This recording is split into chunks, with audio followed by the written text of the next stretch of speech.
Self enumeration ప్రక్రియకు సంబంధించి ఇది తప్పనిసరి ఆప్షన్ అన్న వివరాలు తెలుసుకునే ప్రయత్నం చేద్దాం. మనతో పాటు జనగణన ప్రాజెక్టు డైరెక్టర్ భారతి హోలికారి గారు మనతో పాటు ఉన్నారు. వారిని అడిగి తెలుసుకుందాం.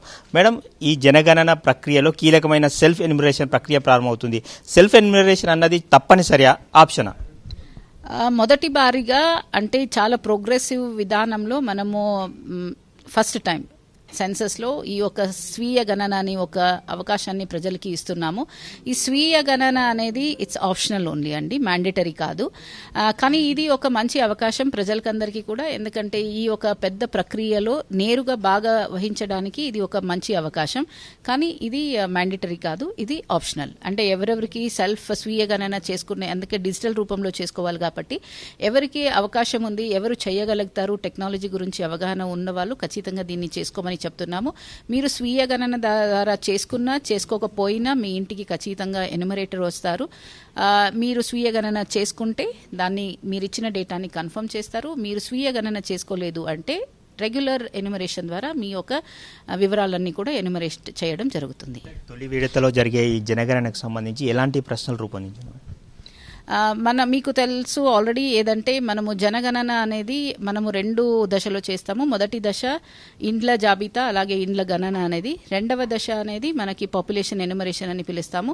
మొదటి దశ అనేది మన తెలంగాణలో మే 11వ తేదీ నుంచి జూన్ 9వ తేదీ వరకు ఉంటుంది. రెండవ దశ అనేది దేశవ్యాప్తంగా ఫిబ్రవరి నెలలో వచ్చే సంవత్సరం 2027లో ఉండబోతుంది. అలాగే ఏదంటే దీంట్లో మనకి మొదటి దశకి సంబంధించింది 33 క్వశ్చన్స్ ఉన్నాయండి. ఈ 33 క్వశ్చన్ని మనము మళ్ళీ విభజిస్తే దాంట్లో కొన్ని క్వశ్చన్స్ ఏముంటాయంటే మీరు నివసిస్తున్న బిల్డింగ్ ఏముంది, సెన్సస్ హౌస్ ఏముంది, దానికి సంబంధించిన కొన్ని క్వశ్చన్స్ ఉంటాయి. అంటే మీరు ఫ్లోర్ కానీ, రూఫ్ కానీ, వాల్ కానీ దేంతో చేయబడినది, అలాగే ఇది లివేబుల్ కండిషన్స్లో ఉందా లేదా, ఎలాంటి పరిస్థితి ఉంది, సో అలాగే మీ ఇంట్లో ఎన్ని రూమ్లు ఉన్నాయి అనేది ఇవన్నీ కూడా కనుక్కుంటాము. అలాగే ఇంకా ఒక సెకండ్ సెట్ ఆఫ్ క్వశ్చన్స్ చూసేస్తే ఆ ఒక హౌస్ హోల్డ్కి సంబంధించిన క్వశ్చన్స్ ఉంటాయి. అంటే head of the house hold పేరేంటి, ఆయన కులం ఏంటి, అలాగే ఇంట్లో ఎంతమంది సభ్యులు ఉంటున్నారు, అలాగే ఆ కుటుంబంలో ఉన్న పెళ్లి అయిన జంటల సంఖ్య ఎంత, ఇలాంటివన్నీ తీసుకుంటాం. సో మూడవ సెట్ ఆఫ్ క్వశ్చన్స్ ఏంటంటే మౌలిక వసతులు ఏదేవి అందుబాటులో ఉన్నాయి హౌస్ హోల్డ్కి అనేది. అంటే డ్రింకింగ్ వాటర్ అవ్వచ్చు, ఎలక్ట్రిసిటీ అవ్వచ్చు, కుకింగ్ ఫ్యూయల్ అవ్వచ్చు, టాయిలెట్ అవ్వచ్చు, సో ఇలాంటివన్నీ కూడా తీసుకుంటాం. నాలుగవ సెట్ ఆఫ్ క్వశ్చన్స్ ఏదంటే కొన్ని ఫెసిలిటీస్ వాళ్ళకి ఏమేమి అందుబాటులో ఉన్నాయి. ఆ ఫెసిలిటీస్ అంటే ఇంటర్నెట్ యాక్సెస్ ఉందా, మొబైల్ ఉందా, ల్యాండ్ లైన్ ఉందా, సో అలాగే టీవీ ఉందా, కంప్యూటర్ ఉందా, ల్యాప్టాప్ ఉందా, అలాగే వాళ్ళకి ఏదంటే 2 వీలర్స్ కానీ 4 వీలర్స్ కానీ ఇలాంటివి ఉన్నాయా అనేది, ఇలాంటి కొన్ని క్వశ్చన్స్. అలాగే లాస్ట్లో 32nd క్వశ్చన్స్ వచ్చేసి వాళ్ళు సేవించే ఆహారం ఏముంటుంది మేజర్గా. Last questions mobile number. So ఇలా డిఫరెంట్ కేటగిరీ ఆఫ్ క్వశ్చన్స్కి సంబంధించిన మన సమాచారాన్ని సేకరిస్తున్నాము ఈ ఒక దశలో. వ్యాపార సముదాయాలకు సంబంధించి, గృహ నివాసాలకు సంబంధించిన సముదాయాలకు సంబంధించి వారు ఎక్కడ నమోదు చేసుకోవాలి? వ్యాపార సముదాయాల దగ్గర నమోదు చేసుకోవాలా, లేకుంటే ఇంటి దగ్గర నమోదు చేసుకోవాలంటే ఏం చెప్తారు? అంటే మొదటి దశలో ఏదంటే మనము ప్రతి ఒక్క బిల్డింగ్ని కూడా, అంటే తెలంగాణ భౌగోళిక విస్తీర్ణంలో ఉన్న ప్రతి ఒక్క బిల్డింగ్ని కూడా మనము నంబరింగ్ చేస్తాం, లిస్ట్ అవుట్ చేస్తాము, ఎన్యూమరేట్ చేస్తాం. ఆ బిల్డింగ్ అంటే ఆ బిల్డింగ్ అనేది ఇర్రెస్పెక్టివ్ ఆఫ్ యూసేజ్, అది రెసిడెన్షియల్ అవ్వచ్చు, నాన్ రెసిడెన్షియల్ అవ్వచ్చు, అంటే షాప్స్ అవ్వచ్చు, ఇల్లు అవ్వచ్చు, అలాగే టెంపుల్ అవ్వచ్చు, మాస్క్, చర్చ్, అలాగే స్కూల్ అవ్వచ్చు, హాస్పిటల్ అవ్వచ్చు, ఆఫీసెస్ అవ్వచ్చు, గుడిసె అవ్వచ్చు, ఏదైనా ఉన్నప్పటికీ కూడా ప్రతి ఒక్క బిల్డింగ్ని కూడా మనము ఎన్యూమరేట్ చేస్తాము. ఆ బిల్డింగ్లో సెన్సస్ హౌసెస్ ఎన్నెన్ని ఉన్నాయి, ఎందుకంటే ఒక బిల్డింగ్ లోపల చాలా సెన్సస్ హౌసెస్ ఉండొచ్చు. అలాగే ప్రతి సెన్సస్ హౌసెస్లో కూడా మోర్ దెన్ 1 హౌస్ హోల్డ్ కూడా ఉండొచ్చు. ఇవన్నీ కూడా ఎలా ఐడెంటిఫై చేయాలి? సో ప్రతి ఒక్క బిల్డింగ్ని కూడా ఎన్యూమరేట్ చేస్తాము. దాని లోపల ఉన్న సెన్సస్ హౌసెస్, దాని లోపల ఉన్న హౌస్ హోల్డ్స్ అన్నీ కూడా మొదటి దశలో ఎన్యూమరేట్ చేస్తాము. ప్రతి ఒక్క కుటుంబంలో ఉన్న వ్యక్తిగత సమాచారం మాత్రం రెండవ దశలో పాపులేషన్ ఎన్యూమరేషన్లో కలెక్ట్ చేస్తాం. సో ఇక్కడ ఏదంటే మనము మెయిన్గా ఈ నాన్ రెసిడెన్షియల్ ఉంటే కొన్ని క్వశ్చన్స్ మాత్రమే ఉంటాయి కాబట్టి, సో ఎక్కువ ఈ కుటుంబానికి సంబంధించిన ఎన్యూమరేషన్ కూడా మొత్తం వాళ్ళు ఎక్కడ నివసిస్తున్నారో సాధారణంగా అక్కడ మాత్రమే వాళ్ళు ఎన్యూమరేషన్ చేసుకోవాల్సి ఉంటుంది. ఈ ఎన్యూమరేటెడ్ ప్రక్రియకు సంబంధించి సిబ్బందికి శిక్షణ ప్రక్రియ పూర్తయిందా మేడం? తెలంగాణలో ఏదంటే ఈ ఒక సెన్సస్కి సంబంధించింది ఒక క్యాస్కేడ్ ఆఫ్ ట్రైనింగ్ మనము రెడీ చేయడం జరిగింది. అంటే నేషనల్ ట్రైనర్స్కి అందరికీ కూడా ఢిల్లీలో ట్రైనింగ్ అయింది. అలాగే మన మాస్టర్ ట్రైనర్స్కి అందరికీ కూడా హైదరాబాద్లో మనము రెసిడెన్షియల్ 4 రోజుల ట్రైనింగ్ ఇచ్చాము. అలాగే డిస్ట్రిక్ట్లో కూడా 3 విడతల ట్రైనింగ్ జరిగింది. అక్కడ 3 లెవెల్స్ ఆఫ్ ట్రైనింగ్. అంటే అక్కడ ఉన్న చార్జ్ ఆఫీసర్స్ అవ్వచ్చు, డిస్ట్రిక్ట్ ఆఫీసర్స్ ఎవరు సెన్సస్లో భాగవహిస్తున్నారు వాళ్ళందరికీ అవ్వచ్చు, అలాగే చార్జ్ క్లర్క్స్ అని ఉంటారు, వాళ్ళకి టెక్నికల్ అసిస్టెంట్స్ అని ఉంటారు వాళ్ళకందరికీ, అలాగే ఫీల్డ్ ట్రైనర్స్కి అందరికీ కూడా డిస్ట్రిక్ట్ లెవెల్లో ట్రైనింగ్ కంప్లీట్ అయింది. అలాగే ఇప్పుడు ఏదంటే మనకి మోర్ దెన్ మనకి 12-20 ఫీల్డ్ ట్రైనర్స్ ఉంటే వాళ్ళదైంది. ఇప్పుడు మనము సూపర్వైజర్ ఎన్యూమరేటర్స్కి చార్జ్ లెవెల్లో దాదాపు 80,000 మంది పైన మనము ఈ ఒక ట్రైనింగ్ అనేది చార్జ్ లెవెల్లో ప్రతి ఒక్క జిల్లాలో కూడా నడుస్తుంది. ఇప్పుడు మే 5వ తేదీ వరకెల్లా అన్ని కంప్లీట్ చేసుకుంటాము. మనకి మే 11వ తేదీ నుంచి ఈ ఒక మొదటి దశ ప్రారంభం అవుతుంది. కాబట్టి ఇక్కడ మొదటి 3 డేస్ ఏం చేస్తారంటే ప్రతి ఒక్క బిల్డింగ్ని కూడా ఒక లిస్టింగ్ చేయడం జరుగుతుంది. ఆ బిల్డింగ్ మీద పర్మనెంట్ మార్కర్తో ఆ బిల్డింగ్ నంబర్, సెన్సస్ కోసం అని ఐడెంటిఫై చేయడానికి సిఎన్ అని కూడా రాస్తాము, తర్వాత బిల్డింగ్ నంబర్ రాస్తాము, ఆ బిల్డింగ్ లోపల ఉన్న సెన్సస్ హౌసెస్ ఎన్ని అనేది అక్కడ బ్రాకెట్లో రాయడం జరుగుతుంది.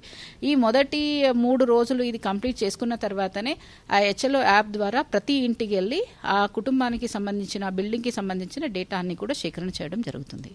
ఈ ఎన్యూమరేషన్ ప్రక్రియకు సంబంధించి వివిధ శాఖల సిబ్బందికి అంతా కూడా విధులు కేటాయించడం జరిగింది.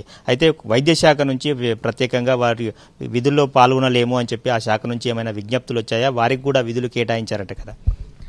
అంటే ఇది ఎన్యూమరేషన్ అనేది ప్రతి ఒక్క ఇంటికి వెళ్ళి చేయాల్సిన అవసరం ఉంటుంది. అలాగే ప్రతి ఒక్క ఎన్యూమరేటర్కి ఎంత వర్క్లోడ్ ఇవ్వాలనేది కూడా చాలా స్పెసిఫిక్గా ఉంటుంది. ఎందుకంటే మొదటి దశలో కానీ 2వ దశలో కానీ మనము ఎన్ని క్వశ్చన్స్ ఉంటాయి, దానికి రాబట్టాల్సిన సమాచారం ఏంటి అనేది ఇవన్నీ చాలా సైంటిఫిక్గా ఒక క్రైటీరియా పెట్టి ఒక బ్లాక్ అనేది తయారు అవుతుంది. సో అలాగే ఆ బ్లాక్ ఎన్ని ఉన్నాయి ప్రతి ఒక్క అడ్మినిస్ట్రేటివ్ యూనిట్లో, అంటే హైదరాబాద్లో ఫర్ ఎగ్జాంపుల్ GHMC చూసేస్తే ఇక్కడ 300 వార్డ్స్ ఉన్నాయి, సికింద్రాబాద్ క్యాంటోన్మెంట్ బోర్డు వదిలేస్తే. సో ఈ 300 వార్డులో మళ్ళీ మనము ఎంత వర్క్ లోడ్ ఇవ్వాలి అనేది దాని బేసిస్ మీద ప్రతి ఒక్క వార్డ్ని బ్లాక్ లాగా చేయబడుతుంది. ఆ ప్రతి ఒక్క బ్లాక్కి ఒక ఎన్యూమరేటర్ని ఇవ్వడం జరుగుతుంది. ఇది ఏదంటే చాలా టైం సెన్సిటివ్ ప్రోగ్రామ్ ఇది. ఆ టైంకి లోపలనే ఇది కంప్లీట్ చేయవలసిన అవసరం ఉంటుంది, మొదటి దశ అయినా 2వ దశ అయినా. సో దానికోసం ఏదంటే ఇక్కడ అంటే జనరల్గా టీచర్స్ చేస్తారు ఇది, కానీ GHMC లాంటి ప్లేసెస్లో ఏమవుతుందంటే మనకి ఎంతమంది టీచర్స్ అవసరం ఉంటారు, ఎంతమంది ఎన్యూమరేటర్ సూపర్వైజర్ అవసరం ఉంటారో అంత దొరకకపోతే అప్పుడు ఆ టైంలో వేరే డిపార్ట్మెంట్కి సంబంధించిన సిబ్బందిలన్నీ కూడా concerned principal census officer, so వాళ్ళు ఒక అసెస్మెంట్ చేసి అవసరం ఉంటే వేరే డిపార్ట్మెంట్ సిబ్బందిని కూడా వాడుకుంటారు. అది రాష్ట్ర ప్రభుత్వం కానీ లేదా కన్సర్న్డ్ ప్రిన్సిపల్ సెన్సస్ ఆఫీసర్స్ వాళ్ళు డిసైడ్ చేస్తారు. అది చివరిగా జనగణనకు సంబంధించి సహకరించని పక్షంలో ఎలాంటి చర్యలు తీసుకునే అవకాశం ఏమైనా ఉంటుందా? అంటే ప్రజలు చాలా స్వచ్ఛందంగా పాల్గొనాలి దీంట్లో. ఎందుకంటే ఇది ప్రజల కోసమే, అలాగే భావితరాల కోసం చేస్తున్న ఒక పని. ఎందుకంటే ఏ దేశం కానీ అభివృద్ధి చెందాలి అంటే ఖచ్చితంగా మనకి డేటా చాలా అవసరం, సమాచారం అవసరం. ఎందుకంటే సమాచారం ఉన్నప్పుడే మనము ఒక ఎవిడెన్స్ బేస్డ్ పాలసీ మేకింగ్ అని చెప్తాము, అది సాధ్యమవుతుంది. అప్పుడే సరైన స్కీమ్స్ వస్తాయి, సరైన ప్లానింగ్ ప్రణాళికలు వస్తాయి, అప్పుడే సరైన అభివృద్ధి జరుగుతుంది. ఇప్పుడు మనమే సరైన సమాచారం ఇవ్వకపోతే రేపు అభివృద్ధి సరిగా రాకపోవచ్చు, సరిగా ఉండకపోవచ్చు. అందుకే ప్రజల బాధ్యత ఏదంటే ఇది ఒక నేషనల్ రెస్పాన్సిబిలిటీ, ఇది ఇండివిజువల్ రెస్పాన్సిబిలిటీ కూడా. ఎందుకంటే ఎన్యూమరేటర్ మీ ఇంటికి వచ్చినప్పుడు లేదా మీరు స్వీయ గణన చేసుకున్నప్పుడు ఖచ్చితమైన అక్యురేట్గా ఉన్న సమాచారం ఇస్తేనే మంచి పాలసీస్ వస్తాయి. కాబట్టి అలాగే ఇది ఒక చట్టం కింద చేస్తున్న పని ఇది. ఆ చట్టంలో కూడా చాలా క్లియర్గా ఉంది ప్రజల ఒక బాధ్యత ఏంటి అని. అలాగే రాష్ట్ర ప్రభుత్వం కూడా రీసెంట్గా ఒక గెజెట్ విడుదల చేయడం జరిగింది. ఈ యొక్క సెన్సస్ ప్రక్రియలో ప్రజల ఒక రెస్పాన్సిబిలిటీ ఏంటుంటుంది అని.